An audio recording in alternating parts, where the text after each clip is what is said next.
Welcome to our channel. If you want to install applications on your Firestick that aren't available in the Amazon App Store using special codes, follow these step-by-step instructions. Step 1. Turn on your Amazon Firestick and navigate to Settings from the home screen. Select My Fire TV or Device depending on your Firestick model. Step 2. Scroll down and select Developer Options. Then turn on ADB debugging and apps from unknown sources to allow installation of third-party applications. Step 3.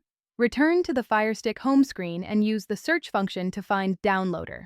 Download and install the Downloader app by AFTV News, which is available in the Amazon App Store. Step 4. Open the Downloader app.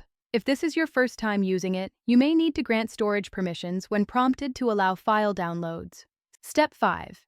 In the URL entry field on the Downloader home screen, type the special code or direct URL for the hidden app you want to install. These codes are typically shared in streaming communities.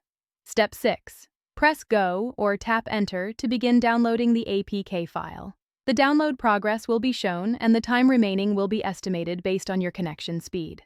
Step 7. When the download finishes, the installation prompt will appear automatically. Review the app's requested permissions, then select Install to complete the installation. Step 8. After installation is complete, open the app directly or return to your Firestick home screen to find it in your apps list. Launch the app and complete any required setup. Don't forget to like this video and subscribe to our channel.